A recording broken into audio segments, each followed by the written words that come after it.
Pollster US 2020 is produced in cooperation with A4 Media. This episode was recorded Tuesday, October 6, 2020. Please enjoy.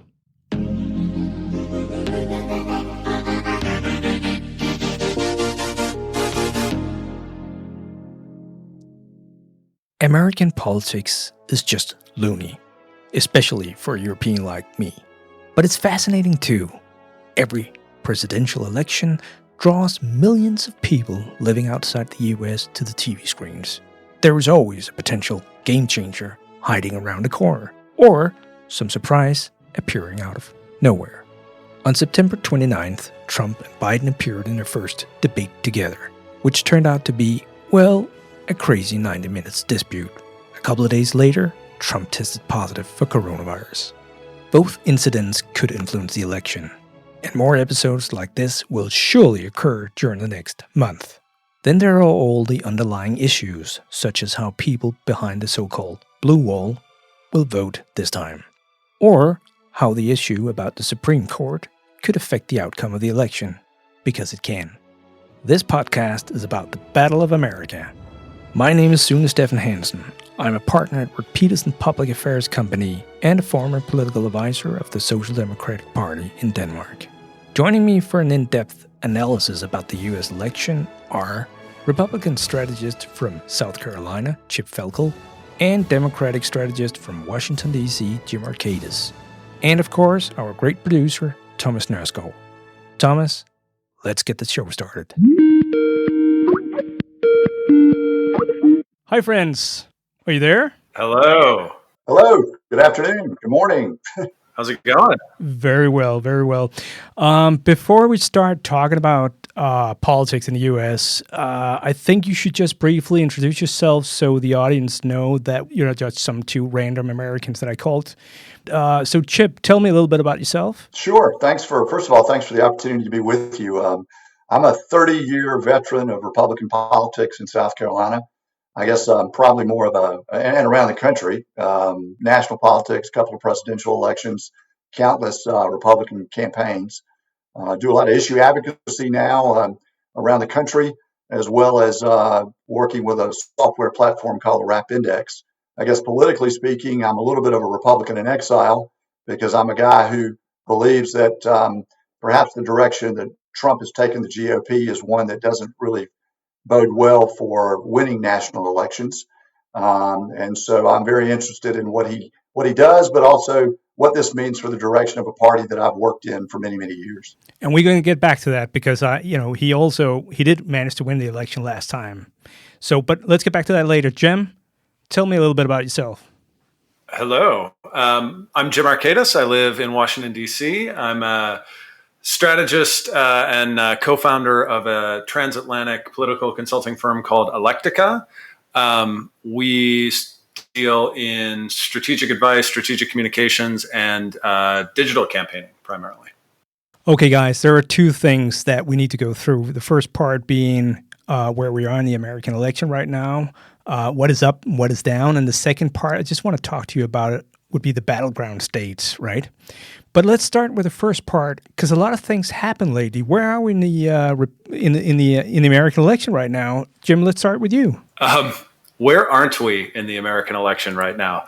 This has been, without a doubt, the busiest 10 days of politics I have ever experienced in my lifetime. I think it's probably true for anybody.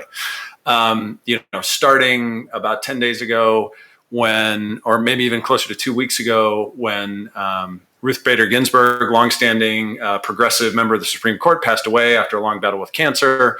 This automatically threw the race into a giant question mark because Trump technically does have the right to nominate a new member to the Supreme Court, which is a really vitally important question because the Supreme Court composition would essentially go in a very conservative direction, presuming Trump would have nominated a very conservative judge, which he did, in Amy Coney Barrett. As I said, he had the right to legally, but Republicans set a precedent in 2016 when a very conservative judge named Antonin Scalia passed away, and Barack Obama nominated a pretty moderate judge to replace him, and the Republicans refused to even hold a hearing. So 10 days ago, we were thrown into this maelstrom of are the Republicans going to try and ram a new judge through the nominating process, not into the Supreme Court, onto an election? That was the first major thing. Then the New York Times basically got a hold of Trump's tax returns, which had been long absent from the political discussion, despite the fact that every major candidate from every political party had released theirs so the public could examine them. And Trump is obviously has thousands of businesses. And then on top of that, we had a chaotic first debate. And then on top of that, Trump managed to get coronavirus. So we've had more major political events in the last couple of weeks than I can ever remember. We've had about a year and a week. We had 1 year's worth of news stories in 7 days.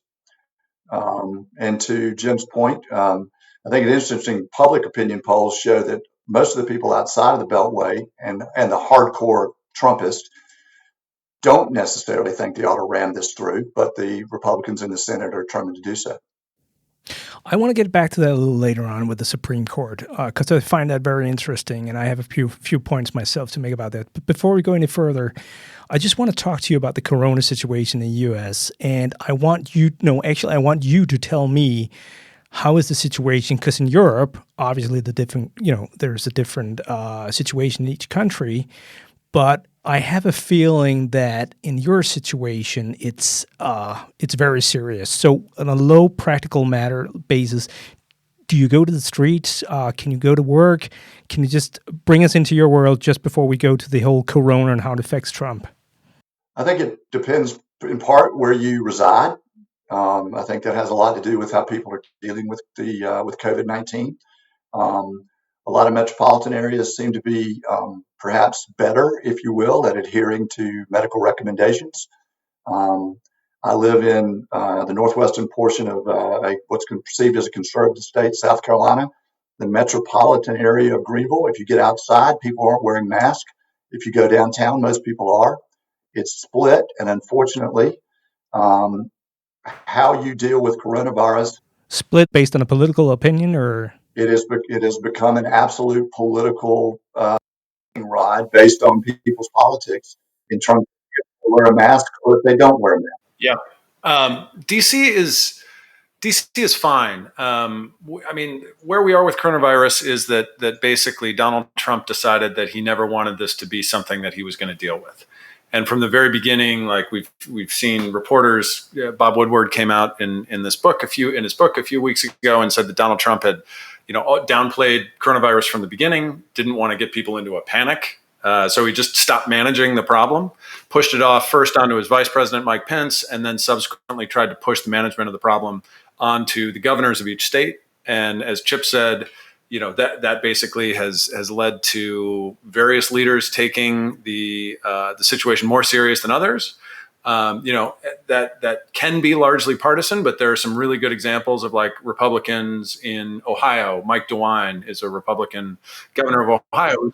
Larry Hogan in Maryland as well did an excellent job. But then you get into more potentially, quote, red states like my own, South Carolina, Georgia, Alabama, Texas, where those governors have basically been taking their marching orders from the Trump White House on how to deal with it or not deal with it, unfortunately. And it's become the worst possible thing to take a very serious medical issue, and it's over politicized everything. It's really horrible, basically, to answer your original question, Sune. It's a really bad situation where we don't have a national handle on this problem, and we don't have a solid national leadership trying to issue public health directives. And if I may, to Jim's point, the reason we don't have a national plan is because Trump didn't want to be responsible for it failing. And so he very clearly pushed it to the states so that each state could then make their own decisions, which meant they were going to follow the politics of, in some cases, the politics of Trump, in some cases, the politics of the other side. And so it took a very bad, dangerous situation and exponentially made it better for the American public.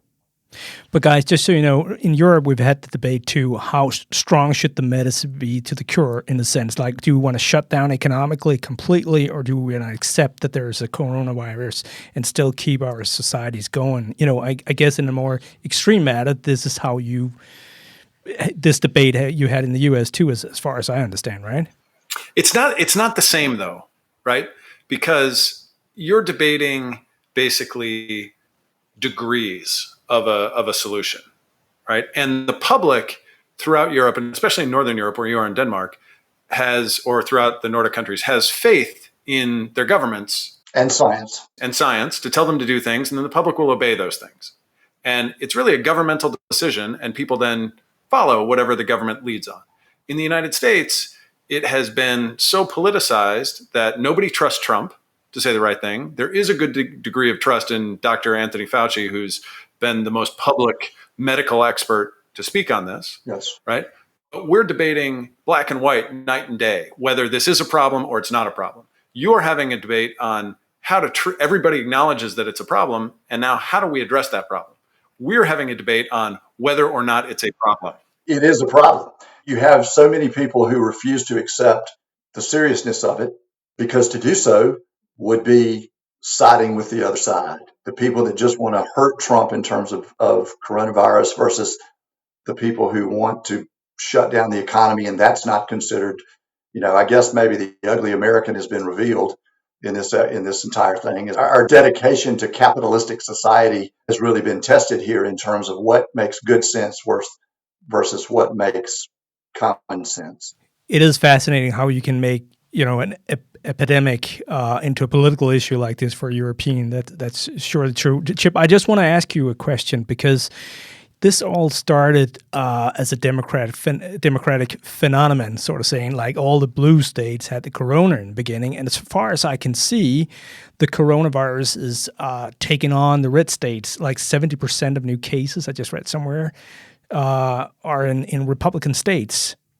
How would this affect your party during the election? I think it has affected them tremendously. I think you look in suburbia, where Trump is not doing nearly as well as he would like to be.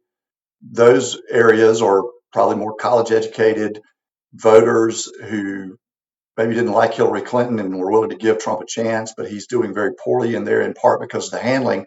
The more rural areas, which a lot of those areas tend to make up parts of red states, are areas where we're not seeing another wave.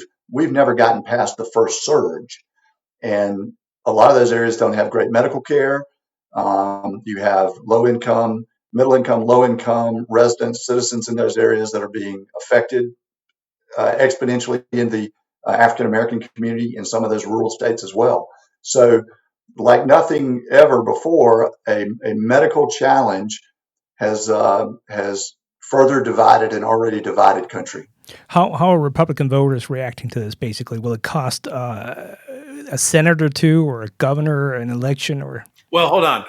Now I've got to jump in there, because the issue is, all of the stuff that has happened, red states, blue states, all that up to this point has been thrown in the mixer by Trump's diagnosis, right? And so the real question is, how are people reacting, not to the general situation, but how are people reacting to how the news of Trump's diagnosis and how he's handling that? Because he has become the personification of coronavirus. His unwillingness to the tapings that Woodward had and has revealed, which many of us would like to have seen him do that sooner rather than later, but he's got a book to sell, I guess. He never took it. He never wanted to take it seriously, because to do so would have impacted his robust economy and the stock market. And he was fearful of acknowledging the seriousness of the coronavirus in a way that would specifically potentially affect his reelection. And that is undeniable, whether you're a Republican or a Democrat. So the politicization of this issue is directly related to how Trump chose to deal with it. Yes. And the fundamental thing that has been fascinating since day one is that he has not realized that he thought he could somehow keep the economy going while kind of not really addressing the coronavirus stuff. When anybody with half a brain should have realized that until you get the public health situation under control, you are not going to have the economy rebound in a fundamentally healthy way. What they tried to do was piecemeal it in various parts of the country. The urban areas, the cities locked everything down. In states such as my own, they just started this past week. The governor announced that restaurants could go full capacity now, because they're all fearful of the backlash from those who see this as about free will, whatever you want to call it, protecting themselves. In essence, Trump's policy created more problems. Okay, Chip, I need to know this. So you're in a completely different state than Jim. I am. How are people looking at this? Like when you shut down a whole state, are they like, oh, come on, this is like your own responsibility. Open whatever has been closed. There's been violent reactions from people. There's been countless terribly sad videos of people being physical encounters between people wearing a mask and people not wearing a mask, and people not being allowed into a store and then just losing their mind because they refuse to wear a mask to go into a store when they are endangering other people. But what about a normal Republican, like, some of your friends? How would they react to this? Would they be positive towards the lockdown, or would they actually have a sympathy for the Trump way of doing things? I have been very disappointed at the way a lot of people have reacted to this. People that I felt were reasonably intelligent, thoughtful individuals that, as long as it wasn't affecting them, they really just refused to accept it, plain and simple. Personally, my 19-year-old contracted coronavirus 48 hours after he returned to his university. It's real, but unfortunately for so many, they haven't been touched by it, and they refuse to acknowledge the seriousness of it. But when the president himself contracts it, if in fact he did, some of us might wonder whether this has all been a big political game. Oh, come on, Chip. Please, let's not, come on. We're not promoting coronavirus conspiracy theories here. No, I would never do that. And I would never have done it, particularly until that video was produced like 2 hours after he got back onto the White House portico. Tell us about that video shortly so the audience is... He returned from Walter Reed, and it was there with full cameras. Trump is there wheezing as he was standing on the portico, directing the photographer to get the right shot so he could look strong and virile. And they quickly pointed out that he's better equipped to deal with coronavirus now because he's actually had it. Before we move on, I just need to know, because Jim, you mentioned another thing that had been in debate recently. I just want to go through that. That's the tax papers that the New York Times released. And I have to ask you both, could you possibly imagine that would have an effect on the election? Because I can't see it. Yeah. Like, I hear a lot of media talking about it, but I don't see it resonate with any voters, to be honest. So I work for, consult with and what we call an independent expenditure consulting the Biden campaign. And I see a lot of polling and I see a lot of message testing. And what we've seen so far is that voters don't really care that he hasn't paid very much in taxes. Like, it's the system's at fault. He's just exploiting the system, right? What they do care, Trump has, if there's one issue area where Trump retains at least a tie, if not a slight advantage over Biden, it's who would manage the economy better. And the first place that people's minds go is Donald Trump is a good businessman, because that's what he's told everybody for the last 30 years, right? But the place where Trump might be vulnerable on this issue is the hundreds of millions of dollars he owes, to foreign banks and to foreign governments and all of his foreign entanglements, right? Much of which is coming due 3 years into what would be a second term. Yes. And how that then leverages him. Yes. Based on who he owes. Yes. And so the only way that it would really impact voters is through a message of, Donald Trump owes hundreds of millions of dollars to foreign interests. That gives those foreign interests leverage over an American president that nobody should have. But which voters would care about this? I mean, we had the whole foreign interference in 2016. No, and then we had the whole debate about his not paying tax in 2016. It had no effect whatsoever. I'll tell you who it does affect a little bit is the Chip Felkels of the world, the moderate Republicans who view this as a national security issue. How many guys are you, Chip? I think there are more of us than people realize. And I think that this has been the one thing, Jim's right, the one thing that I have heard since that story broke is, well, number one, he started, there's a saying in the States related to baseball. Trump was born on third base. He thought he'd hit a grand slam.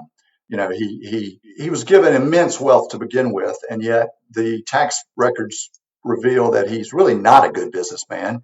To Jim's point, he's been incredibly successful, telling everyone how successful he is. But at the end of the day, he's now very leveraged. And what happens if somebody calls the note?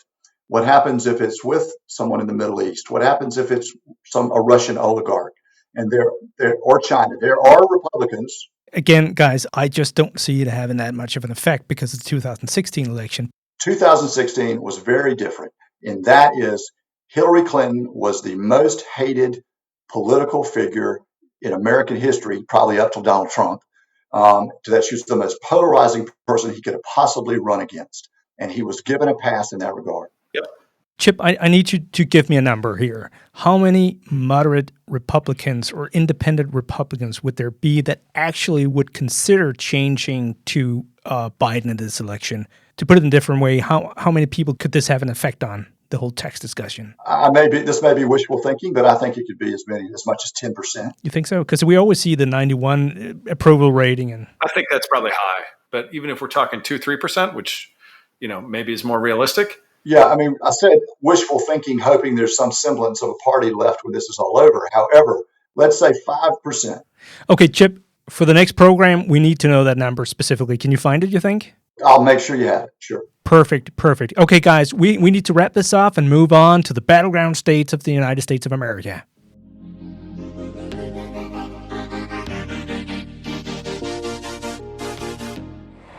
I just left Walter Reed Medical Center, and it's really something very special. The doctors, the nurses, the first responders, and I learned so much about coronavirus. And one thing that's for certain, don't let it dominate you. Don't be afraid of it. You're going to beat it. We have the best medical equipment. We have the best medicines, all developed recently. And you're going to beat it. We're going back to work. We're going to be out front. As your leader, I had to do that. I knew there's danger to it, but I had to do it. Okay, guys, let's talk about where the battle will actually take place.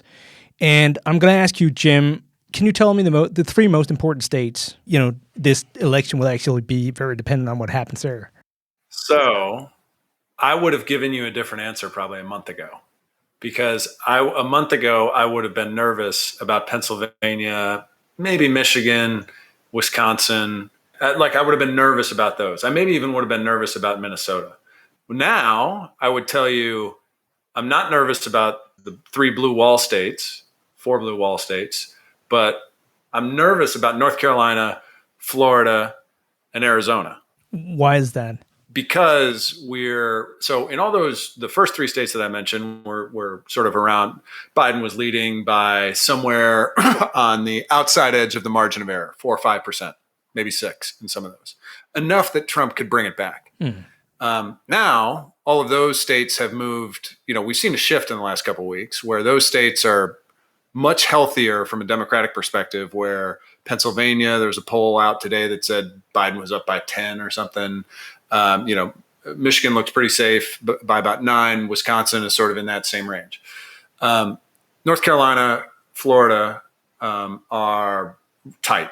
Biden is probably ahead by a point or 2 in each, but it's tight.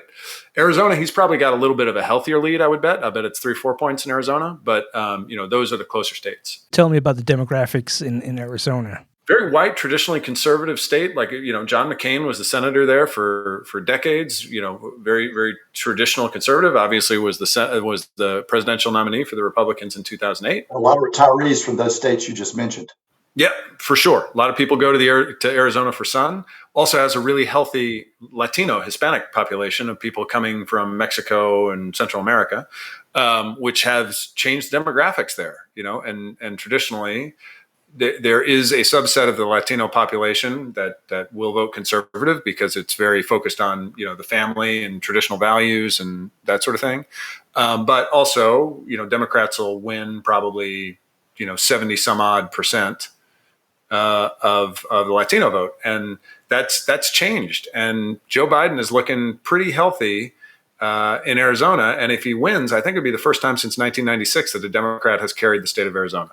Okay, that's pretty good. Chip, what do you think? Well, I think I mentioned for Arizona, which is really a big state to be in play because it has been a Republican state for so long. I do think there's an influx of people from Michigan, Wisconsin, Ohio who have retired to Arizona or to Florida. And so they take their politics with them. How many people would that be?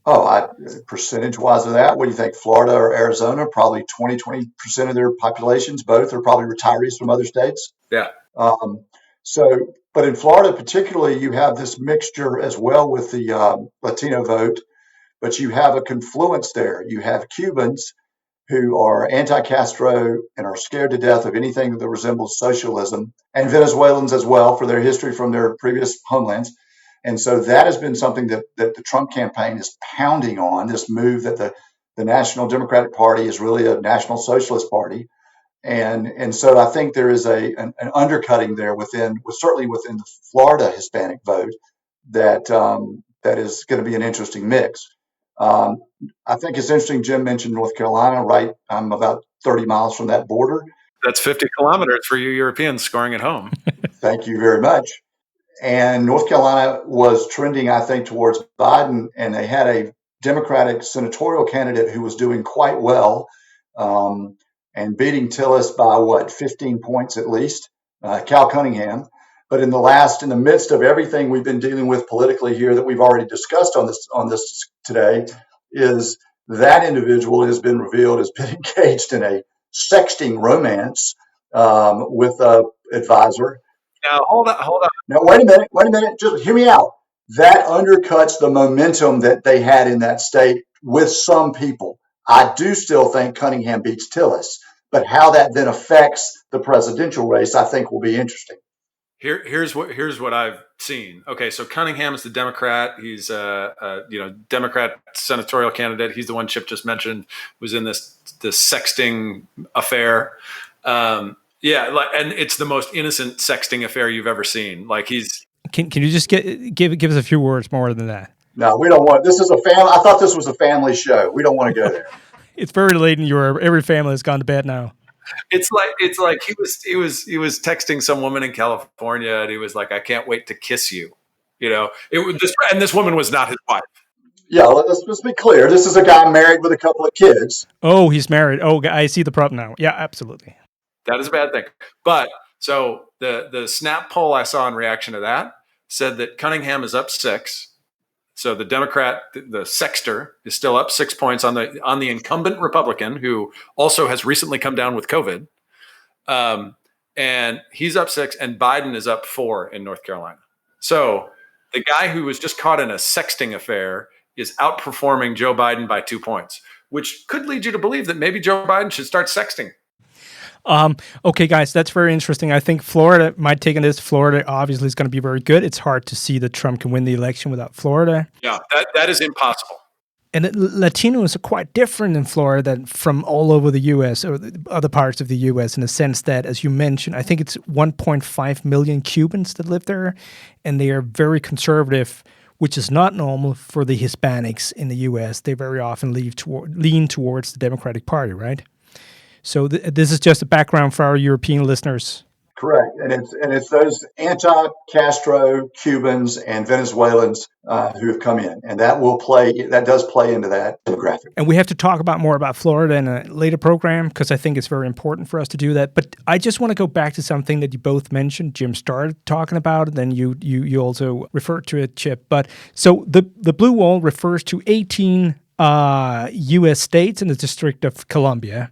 That the Democratic Party consistently won in presidential elections between 1992 and 2012.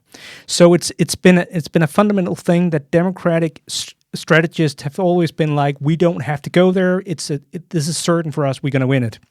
Let's prioritize our efforts different places. And then boom, in 2016, something weird happened. Trump broke the blue wall in 3 different states. That was the state of Pennsylvania. He won by 44,000 votes. Wisconsin, he won by 22,000 votes. And in Michigan, where he won by 10,000 votes. Altogether, he won those 3 states on 78,000 voters. Now, that is not a lot of voters compared to, I think, altogether is 16 million people, and he won all 3 states. And I've just been wondering quite a lot. And Chip, I'm going to ask you this. Where did Jim's party fail? I want to hear Chip's answer. I think they failed in that they took it for granted that Clinton did not spend enough time in those areas, and particularly Wisconsin and maybe Michigan, I guess, where they simply took it for granted, and they didn't. And no one did. No one in August of 16. Everyone assumed Hillary Clinton would be elected, but I don't think that they paid enough attention to their traditional voters and paid them attention in a way that made them feel loved and appreciated. And Trump seized on that. Now, to that point, you said this earlier, it doesn't take a lot of independent Republicans, moderate Republicans, moderate Democrats. I think in those states, there are people that would gravitate from Obama, that they aren't necessarily committed to party as much as maybe each party would like to think they are. And those are the people groups like the Lincoln Project has spent an inordinate amount of time and money trying to pull back away.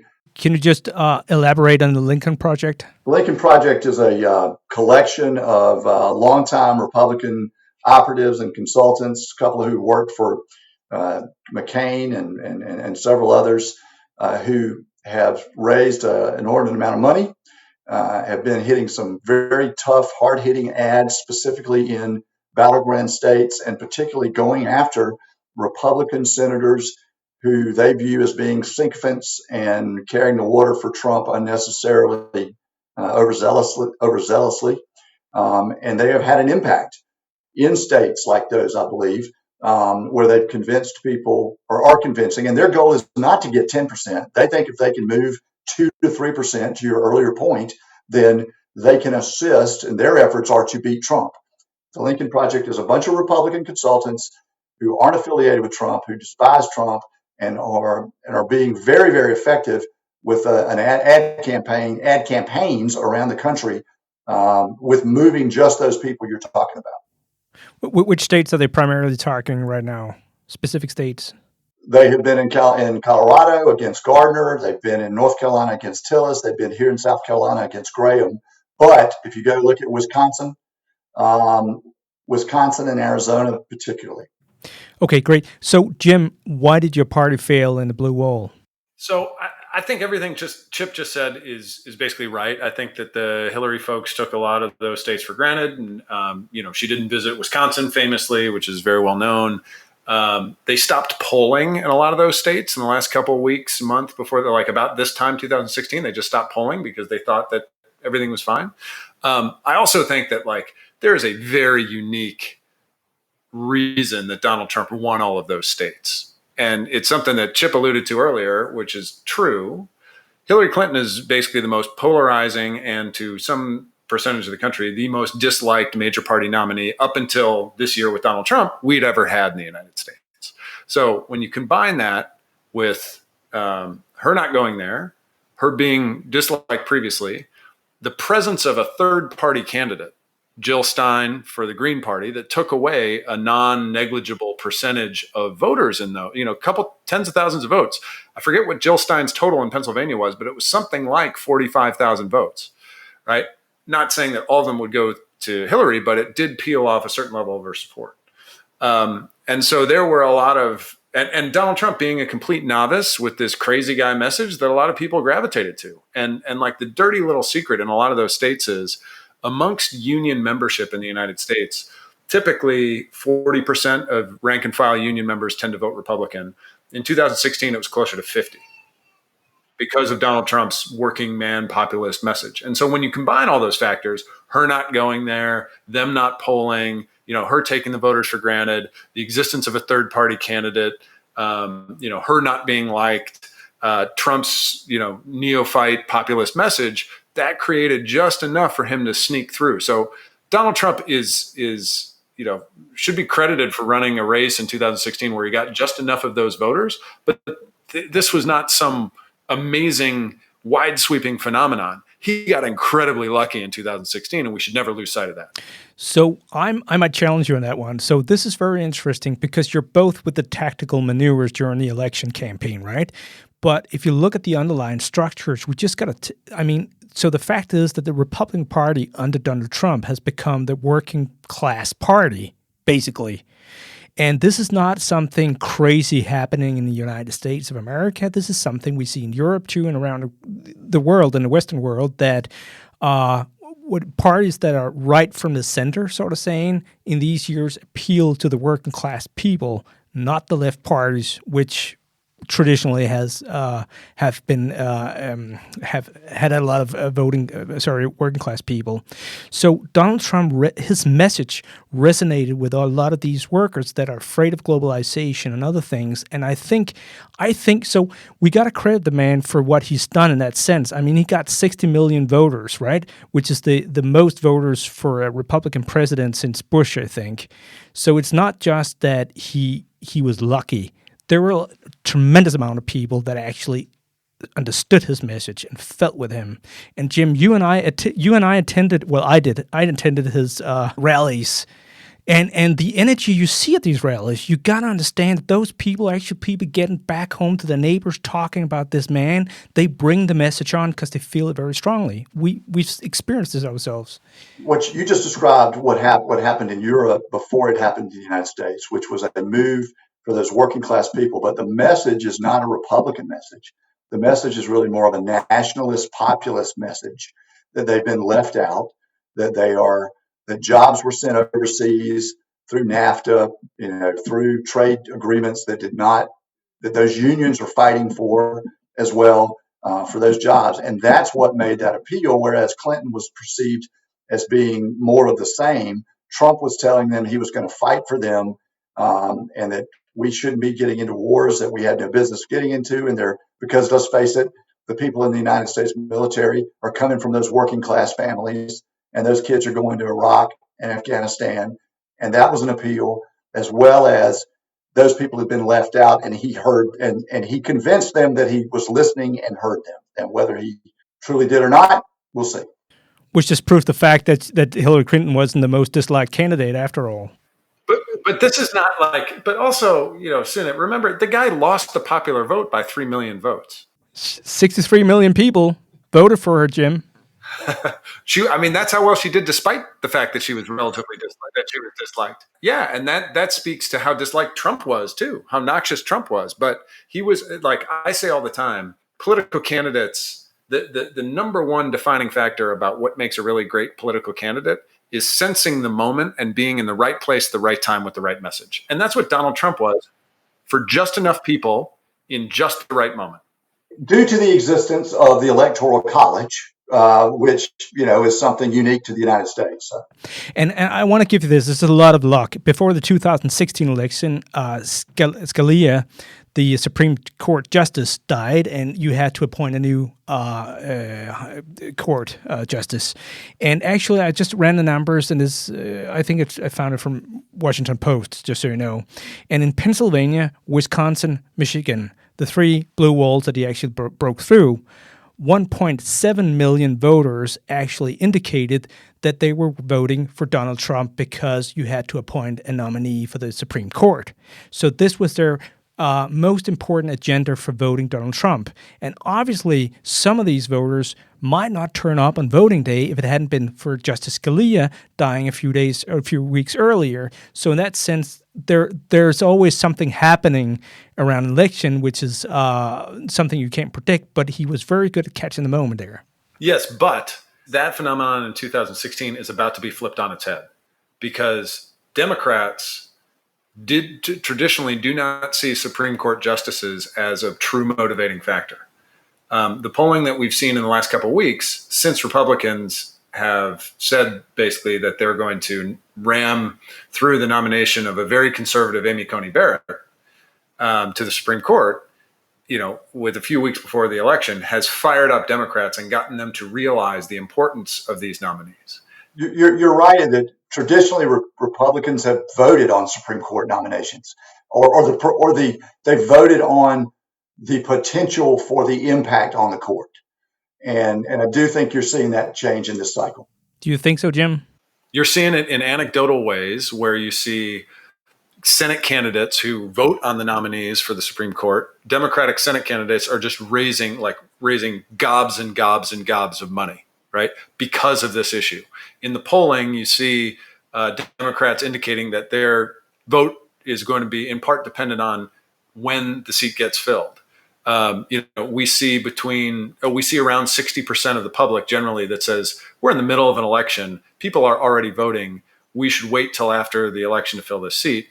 And you see Democrats messaging to their base around, this is unfair. The Republicans stalled this nominee in 2016. Now they're trying to ram one through. Look at the hypocrisy. That's what they're saying to the progressive base to make sure that they get fired up. But what they're saying to the independent moderate voters are, this really conservative woman who Trump has just nominated is going to vote to take away health care, because there's a case involving Obamacare that's going to be heard in front of the Supreme Court the week after the election. She's going to vote to overturn Roe v. Wade, which is the abortion case. She's going to kick Dreamers out of the country, which are these kids, Latino kids, who've been brought in from Mexico when they're 2 years old, but are undocumented. And she's going to overturn civil rights for gay and lesbian couples, right? Democrats, Joe Biden is messaging to middle America around the impact that the nomination of Amy Coney Barrett to the Supreme Court will have.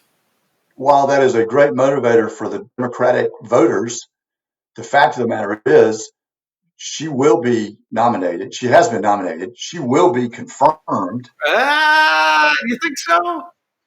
I mean, come on, like 3 or 4 Republican members of the Senate Judiciary Committee have coronavirus. How are they going to work? Take COVID out. If you took, and you can't, but given just the calendar, whether they vote or not, there's a good likelihood she's going to be on the Supreme Court. Now, they can use it as a motivator. My question to Jim is, we're about to close, guys. If it's a done deal, if she's already been confirmed, if they ran it through, what does that do to November 3rd? Is it our anger vote? Yep. I think people are going to be so ticked off that they did this. It helps the blue wave, right? I think you can't take coronavirus out of the nominating process, because a week ago I would have told you Republicans are like, she's going to get that seat. Can't do much about it, right? Now, Trump conducted a super spreader event at the White House during her nominating ceremony where nobody wore a mask. And undid his own process, really. Undid his own process. He got infected. He probably spread it to a bunch of people. 3 members of the Judiciary Committee, Republican senators, got it and now have to stay home from work, right? Like, this is ridiculous. And like, how are you going to hold hearings now for this woman who's been nominated when these guys are so sick and gave it to themselves because they're so reckless and irresponsible? Chip, you got to balance this, man. And McConnell will make it a point will change the rules and give them the ability to not be there in person and to do so from the confines of their home while they're recuperating from COVID in order to push that through. So, Chip, here's my question to you. I look at the situation and say McConnell knows he's about to get smacked on November 3rd. McConnell. The longtime serving U.S. Senator from Kentucky, who has been the majority leader, who is facing a challenge, although I haven't seen anything to indicate that McGrath is going to have a chance to beat him. I think he's going to win that seat by 10 points probably. But the issue is McConnell probably looks at the other senators up for re-election, Republican incumbents in North Carolina and Colorado, and even places as crazy as like Alaska and Mississippi, who are probably in more, and like certainly Maine and Arizona. Don't forget Lindsey Graham here in South Carolina. Guys, you're opening a debate floor that I can't control anymore. We're talking about the senatorial campaigns now and everything. There's got to be something for the program later on. Guys, my producer here is looking at me. You need to shut this down now. Here's the point in 10 seconds. The Senate Republican Majority Leader knows he's going to suffer a big defeat on November 3rd. He is looking at the polls, and he knows that if he has to ram through this nominee for the Supreme Court today, because if they lose, as it's becoming apparent that they probably will, he loses a lot of political leverage after November 3rd, right? Where he is now the defeated party who's doing something that's even worse, and the outcry is going to just get magnified. That's correct. And because to do so under a lame duck Senate with members who have lost their seats will only further hurt Republicans long term in a potentially post-Trump existence. Okay, guys, thank you so much for joining us in this show. I look very much forward to our program next week, where we're going to obviously talk more about the senatorial race and a bunch of other issues. Democratic strategist Jim Arkedis, Republican strategist Chip Felkel, thank you so much for appearing on the show. I look forward to talking to you guys next time, and thanks for letting me defend Trump, by the way. Thank you, and I hope that we're going to have less news in the next week. Yeah, if there's a week to go, who knows what will happen. But we do have a vice presidential debate coming up tomorrow night. Okay, so guys, just tell me, what do you think we're going to talk about next week? I think we'll see how the polling reacts to Trump's COVID sickness. And the only thing I'd add to that is the vice presidential debate, and whether or not Trump ends up in the hospital again, and how he handled it, and whether or not it is whether there's a reaction to what is perceived as callousness by the way that he has acted about this, getting back in. I think it's going to be interesting to see.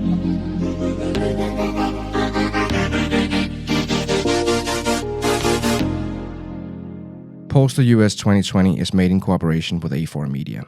Find us on Libsyn, iTunes, Spotify, YouTube, or where you usually find your podcasts. If you like this podcast, please remember to follow us on Facebook, Twitter, and LinkedIn, and remember to subscribe in your podcast app. Thank you for listening.